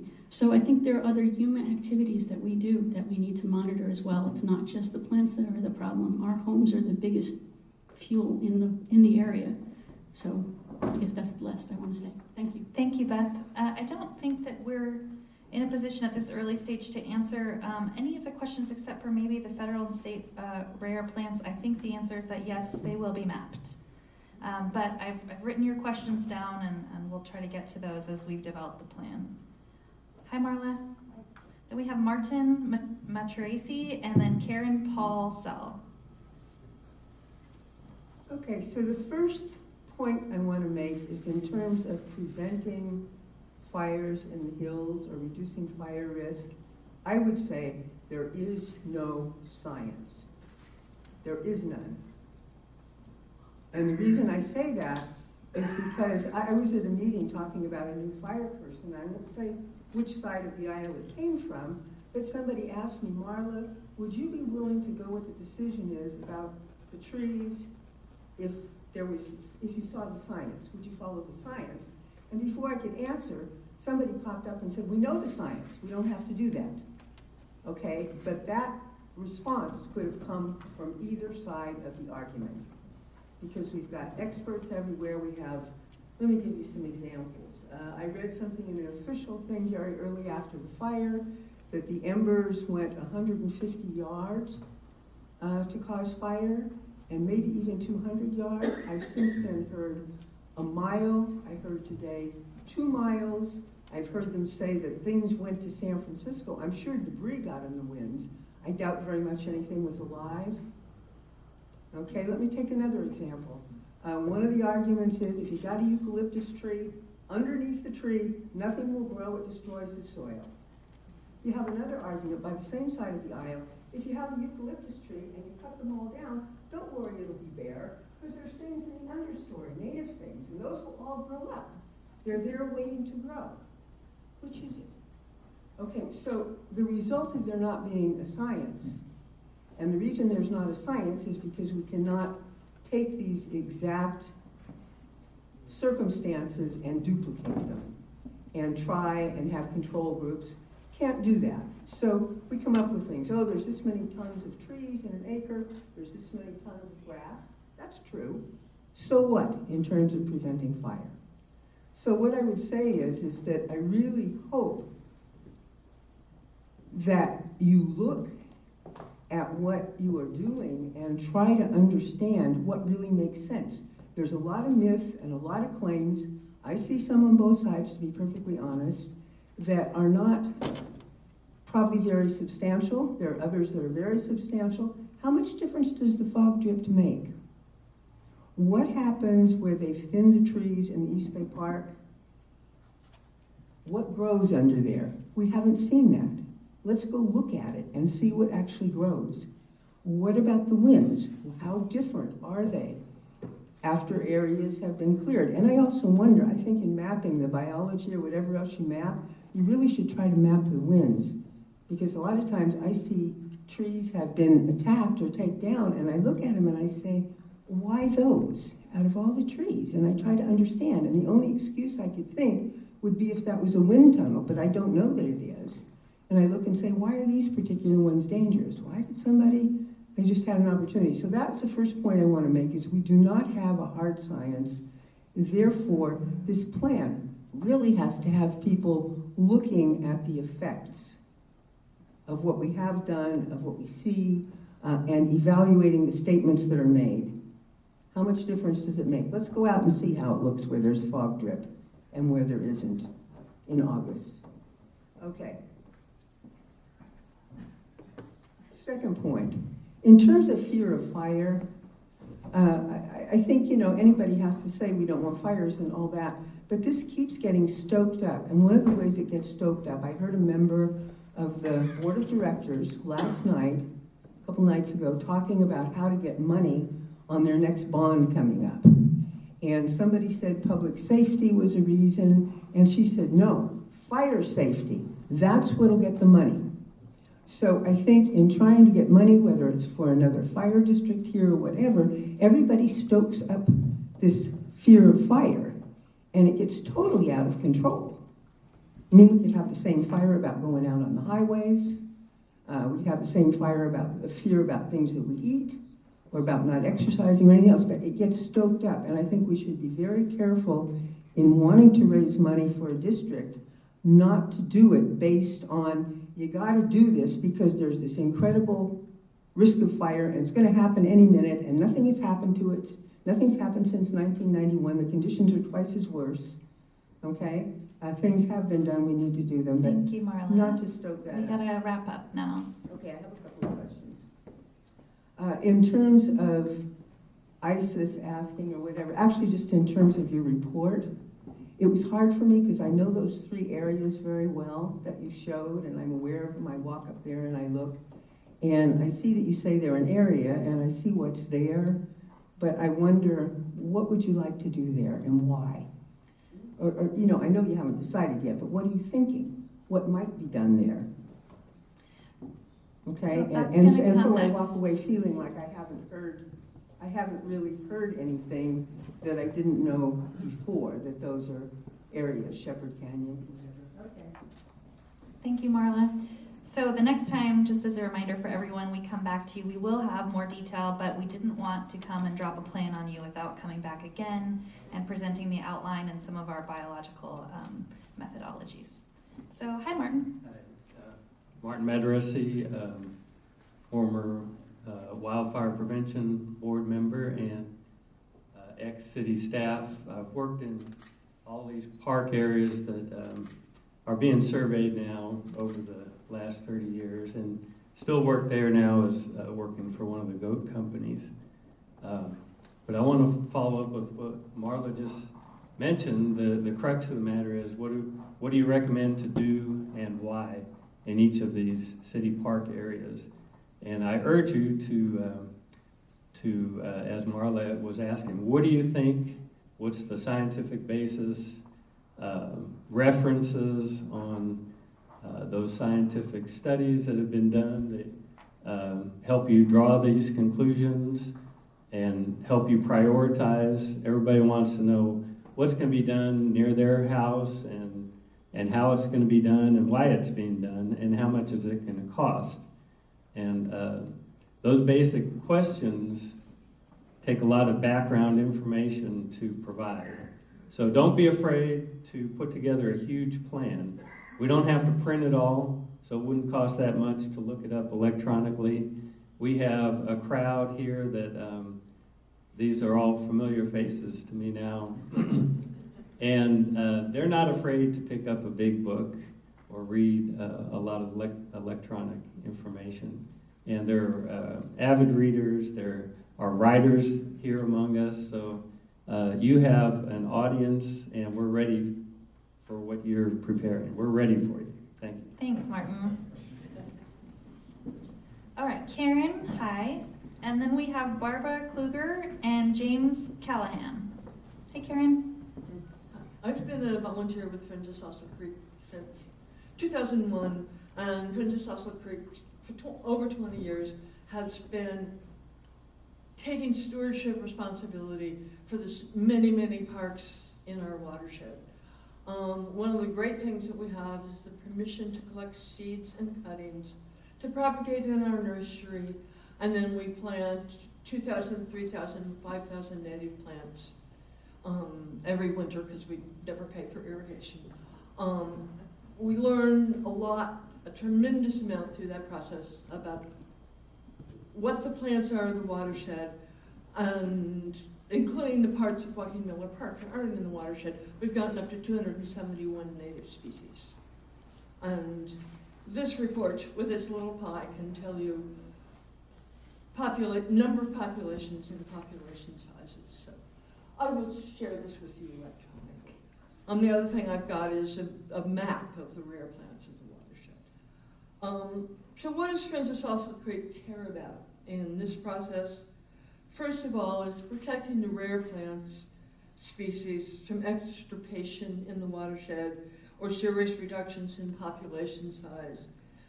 And not just the listed species, but those plants that are rare in our parks or that are rare in Oakland. Nobody's ever made a list of all the native plants of Oakland. And by the way, I do not consider Monterey pines and cypresses to be local natives. We'd really like to see an on-staff ecologist, either in the fire department, in the city administrator's office. Somebody needs to know what they're looking at. I don't think you're going to be training firemen to do that. I don't think you want to learn that, Angela, do you? We need somebody on staff to do that who can help write up the management plans. I think for some of the places, the first year, they may specify one thing. The first few years, they're going to change a lot. So this guy won't be sitting at his desk, or this woman twiddling her thumbs. And these site-specific plans will need maps and very, very clear instructions, like leave the grass 6 inches tall. I mean, it's going to be really hard to train current contractors to change their behavior. We're really concerned about the loss of large extents of native habitat. I mean, I saw this with the CAL FIRE clearance in Shepherd Canyon in 2003. I mean, there were times I just sat down on the edge of Escher Drive and had a good cry.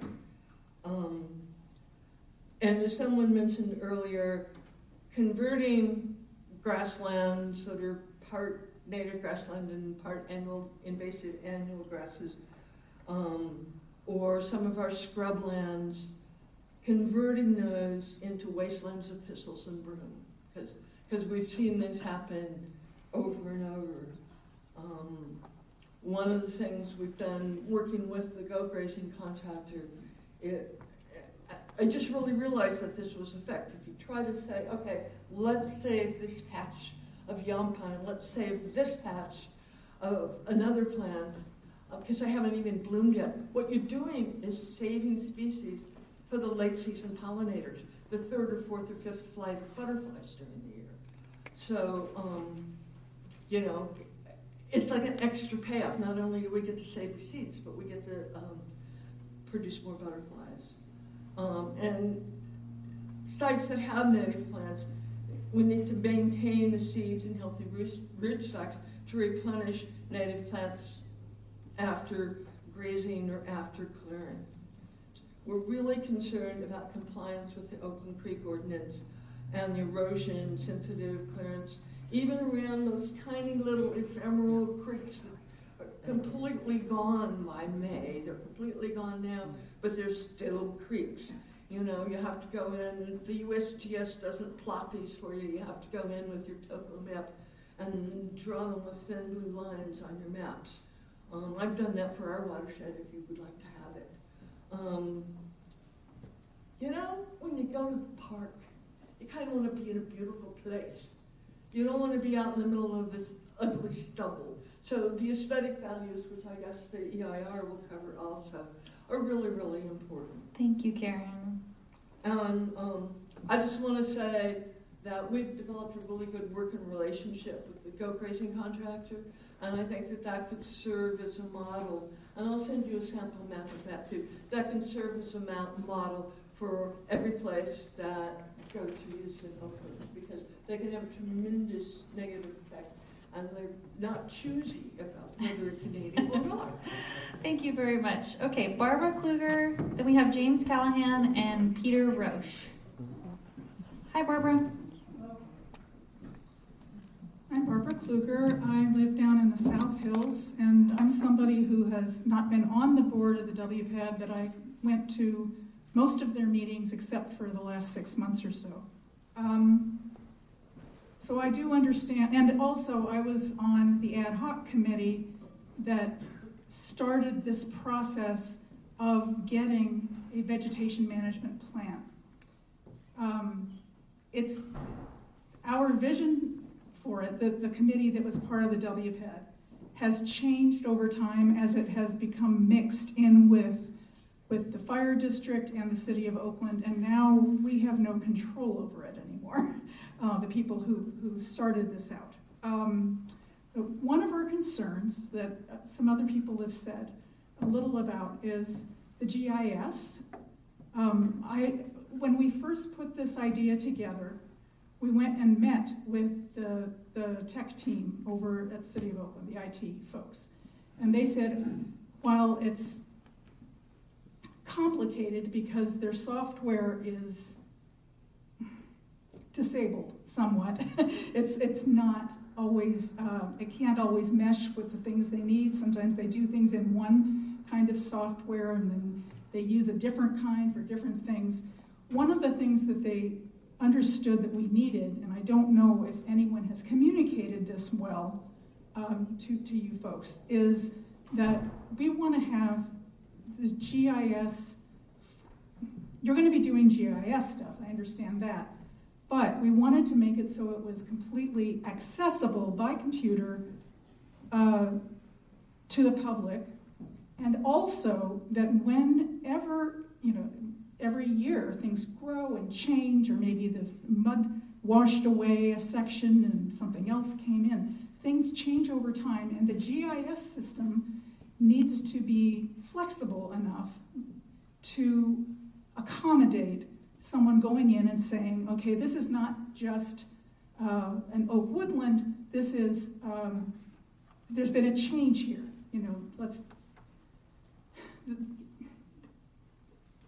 I think I've explained that part, that we wanted the GIS part to be flexible so that you could go in and say, here's what was here before, and this was the prescription that was demanded before, that was recommended before for this area in terms of fire prevention and vegetation management, but that now it's changed, and so that would be something that would come up on the GIS and would then be subject to different prescriptions for vegetation management.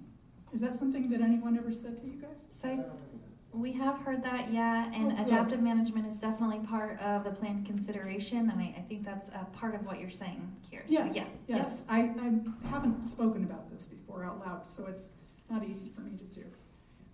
Also, there was a lot of talk in this group from HCN folks about the trees, and frankly, from what I know about what is done in these open spaces within the city of Oakland, there wasn't a lot of tree removal going on from the fire department. They went in and whacked back the shrubs and the grasses, and the tree issues are really kind of separate. You should just know that, when you're all turning out here and saying, oh, don't take the trees.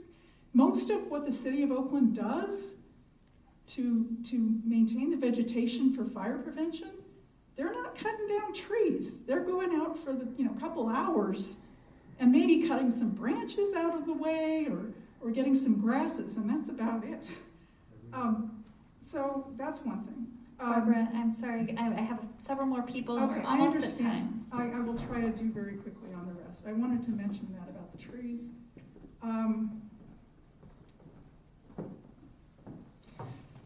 I wanted to reiterate what Karen Paulsell said about the native plants, that a lot of people think about this vegetation management plan as being completely about fire prevention, and it's not. It's about mapping what's there and figuring out best practices for also maintaining the recreation value of these open spaces. And I would just hope that is kept in your mind, even though there are going to be fire department folks who are going to disregard that value entirely. And we know that because at all of these WPAD meetings, the fire department constantly talks about fire prevention this and firefighting that, and meanwhile, people who know these areas well are kind of saying, wait a minute, there's more to this picture. And my very last thing that I'm going to say is that some of the people who've gotten up and talked are part of a group that you may find very useful, and we called ourselves the OWLs, the Oakland Wildland Stewards. It's basically a bunch of volunteers who have shepherded and stewarded a lot of these open spaces that are near their own homes. They know those areas, and they are very scientific, and most of us are extremely well educated in ecology and plant science. And so I would hope that you would take advantage of the institutional memory of our group, the OWLs. Thanks, Barbara. All right, James Callahan, Peter Rausch, then we have Lynn Barron. I'm going to actually ask that we, Lynn, yield your time for Jerry Kent, who hasn't had a chance to speak, and then Lynn can go again. Okay. Hi, James. Hi, James Callahan, and I'll definitely keep within the 5 minutes. I think there is so much that we as a community, as Oakland, need to also understand what all the fire department does. There's so many tools, there's so many techniques that they need to use, and it isn't just trees. There's an awful lot that goes on to it. There's been a great deal of technology. Who would have our homes without smoke detectors? There's technology that helps us detect fires so we put them out quickly, we can find them. And a lot has come along since 1991 on how we can spot fires. If there's a ember still burning, we can fire. These cameras across the world, fire departments are using these cameras now. I know Oakland has them, but how much do we know? How much is the fire department being trained? Are these being deployed? Are we practicing with them? These are even tools that the community can go out and use. This is a tool we use in education. If we had more time, I would have given you a hands-on science demonstration in the back, but I know we don't have that. These are amazing. They will spot a cigarette way down on the other end of the street.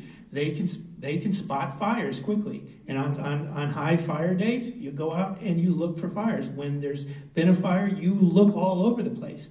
You're still using your eyes and your ears and your helicopters, but these can like double the ability to spot a beginning of a fire. That's the kind of studies that have gone on. We can bring papers and so on. But I invite people to get in on some of the technology. I don't know exactly what the Oakland Fire Department is doing. I think we should support them in bringing the latest technology and training.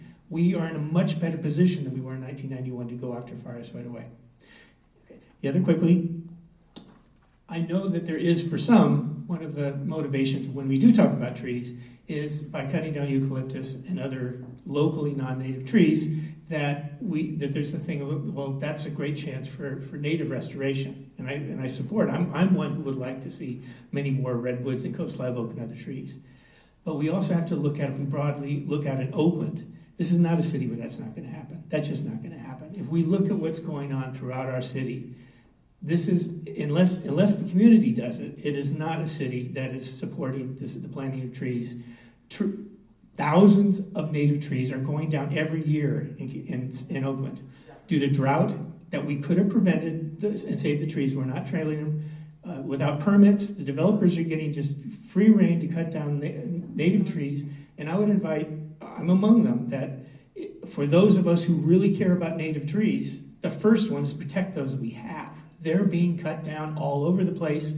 And there's sources of money there. If we want trees, developers are supposed to replace the trees, and they're getting away with not paying for the permits and not paying for the costs of not replacing trees. Okay, then pay for native trees everywhere. If we care about native trees, then we should be out there protecting the trees we have.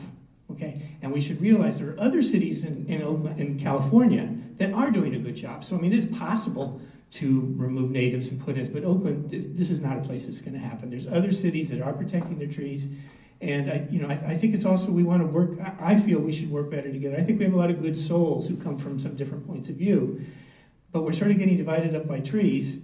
And I think maybe also if we look at the city, we look at the whole California, we can find a little bit more some common ground. And there's a lot more to fighting fires than whether a tree stands or falls. Thanks, James. All right, Peter Rausch, are you? I think a lot of native habitat fans have said things that I would say. Okay. Thank you. Thank you, Peter. Jerry Kent, and then Lynn will close out with you.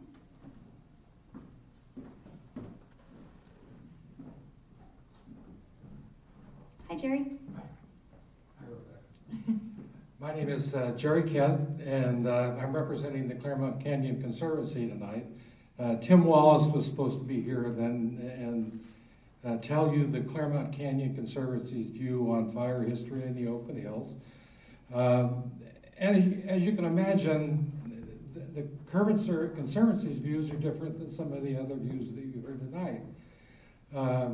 I started in Redwood Park in 1962.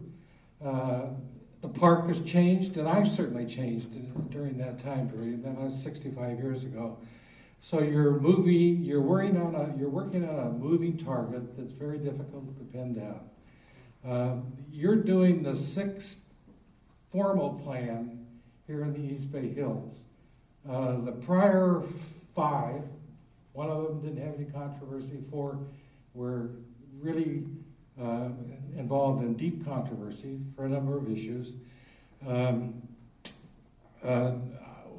I'm going to give Rebecca is a draft paper of my observations over the last 65 years, both on the fire, on those plans, on the fire history issue, and the controversies that have developed over that 65-year period of time. Now, there is some reliable science. FEMA did probably the best job on fire science, on vegetation science that I've seen in the 65 years. A lot of it is very reliable. It wasn't respected by a number of people.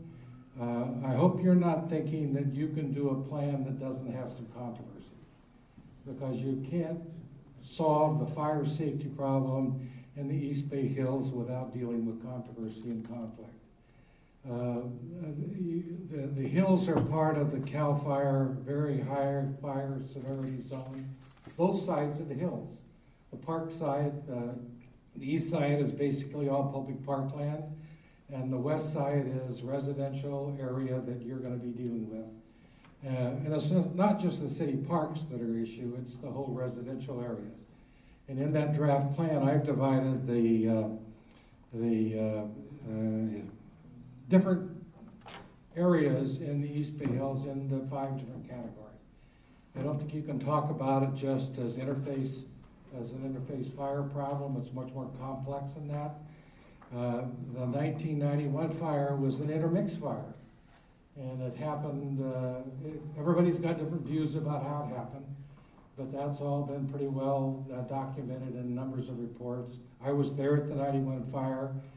I helped park staff deal with the fire, and I dealt with recovery after the fire.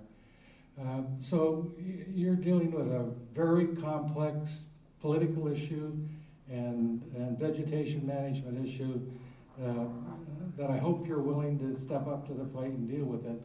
Because Oakland is a very high-risk city. It may be one of the higher-risk cities in the state of California right now because of the Diablo wind and the 100 years of development that didn't respect the fire hazard problems that are inherent in the East Bay Hills. So I wish you luck. I'll watch it. I'll give Rebecca my observations over the last 65 years. And hopefully you'll get something done that'll make Oakland safer. Thank you very much. Okay, our final comment tonight, Lynn. Sorry for taking a repeat stab at this, but I wanted to summarize by saying there have been some fantastic comments here from all perspectives.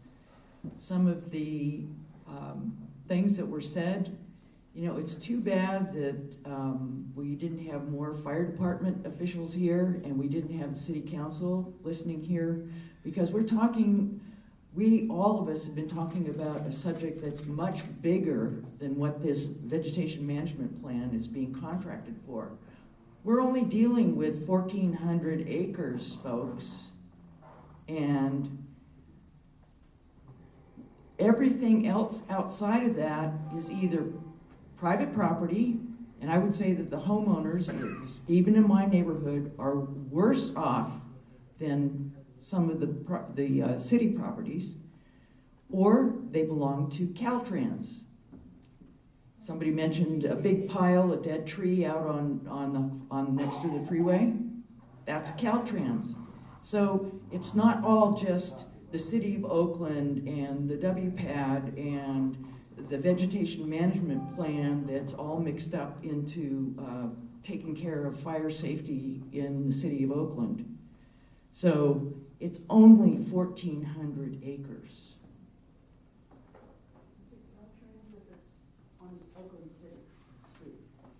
It's not, Oakland City Street is fire department, public works. And that's why I would say, too bad that the city council is not here and that the heads of public works and the fire chief, etc., are not here to hear everything that has been said, because you're talking about a systemic problem that is part of the political landscape of the city of Oakland. End of rant. In closing, I would love to applaud everybody for saying what will replace what is taken out, what is going to be done to remediate or restore or save those things that we need to save. One thing that I didn't see in the outline of the plan is, and maybe it's a subheading later on, is the restoration recommendations for the prescriptions. If you say, okay, let's take care of this particular canyon by, taking out some of the scrub, et cetera, what do you do to replace that? Or do you replace that? But if you're worried about fire, talk to your council person, talk to your state people, talk to the fire department, talk to the public works, because it's a lot bigger than just this vegetation management plan. Thank you, Lynn.